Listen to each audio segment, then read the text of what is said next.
रंग बिरंगे फूलों से भरी एक जादुई घाटी थी पुष्पलोक। वहाँ खिलते फूल सिर्फ सुंदर ही नहीं थे, बल्कि उनमें हल्की हल्की जादुई चमक भी थी। इसी घाटी के ऊपर बने गुलाबी बादलों के महल में रहती थी एक प्यारी, हंसमुख और बहुत दयालु परी गुलबीना, जिसे सब गुलाबी परी कहते थे। गुलबीना का सबसे पसंदीदा काम था फूलों को सुबह की पहली गुलाबी रोशनी देना, जिससे वे पूरे दिन खुशबू फैलाते रहते। एक दिन जैसे ही गुलबीना फूलों पर रोशनी बिखेर रही थी, उसने महसूस किया कि एक फूल अजीब सा कांप रहा है। वह पास गई। उस फूल ने अचानक कहा, हेलो, क्या तुम मुझे सुन सकती हो? गुलबीना चौंक गई। तुम बोल रहे हो? फूल हंसा। हाँ, मैं एक बातूनी फूल हूँ। मेरा नाम है फूलू। गुलबीना ने हैरानी से पूछा, लेकिन बाकी फूल क्यों नहीं बोलते? फूलू ने उदास होकर कहा, क्योंकि इस घाटी का जादू कमजोर हो रहा है। अगर जादू पूरी तरह खत्म हुआ, तो हम फूल हमेशा के लिए मुरझा जाएंगे। गुलबीना का दिल धक से रह गया। वह अपने प्यारे फूलों को किसी भी हालत में रोते हुए नहीं देख सकती थी। फूलू ने बताया कि घाटी के जादू को जिंदा रखने के लिए चाहिए होता है रंगों की धड़कन, जो सिर्फ 7 रंगों की 7 जादुई पंखुड़ियों में मिल सकती है। ये पंखुड़ियाँ कहाँ मिलेंगी? गुलबीना ने पूछा। फूलू ने गहरी सांस ली। दूर, घाटी से पार, 3 कठिन जगहों में। अगर तुम ये पंखुड़ियाँ वापस ला सको, तो हम सब बच जाएंगे। गुलाबी परी ने तुरंत कहा, मैं इन्हें जरूर लेकर आऊंगी।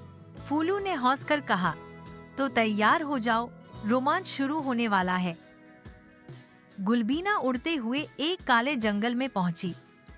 यह जंगल पहले रंगों से भरा था, लेकिन अब राख जैसा फीका हो चुका था। वहाँ रंगों की पंखुड़ी की रखवाली करती थी एक भूली हुई हवा, जो रंग छूते ही उन्हें उड़ा देती थी। गुलबीना ने हवा से कहा, मैं तुम्हारा रंग वापस लाने आई हूँ। हवा धीरे से बही, तो मुझे रंग का एहसास दिलाओ। गुलबीना ने अपनी गुलाबी रोशनी से हवा के चारों ओर एक चमकीली धुन बनाई। हवा खिलखिलाई और बोली, मैंने फिर से गुलाबी रंग महसूस किया। लो, यह पहली पंखुड़ी। गुलाबी परी ने पहली पंखुड़ी संभाल कर रख ली। दूसरी पंखुड़ी नीली झील में थी, जहाँ पानी खुद रोता रहता था। जैसे ही गुलबीना पहुंची, झील ने दुखी आवाज में कहा, कोई मुझे सुंदर नहीं समझता, इसीलिए मैं रोती रहती हूँ। गुलाबी परी मुस्कुराई, तुम सोचती हो कि तुम अकेली हो। जब तुम लहर बनकर चमकती हो, तो आसमान भी तुम्हें देखने रुक जाता है। झील ने चमकते हुए कहा, सच में? हाँ, गुलबीना ने कहा, हर आंसू भी एक चमक है। झील चुप हो गई और अचानक उसमें से एक नीली पंखुड़ी ऊपर तैरती हुई निकल आई। धन्यवाद, झील ने फुसफुसाया। आखिरी पंखुड़ी ज्वाला पहाड़ पर थी, जहां आग की लपटें नाचती थीं। वहां एक छोटा सा नन्हा अग्नि परी रो रहा था। सब मुझसे डरते हैं क्योंकि मैं आग हूँ, वह बोला।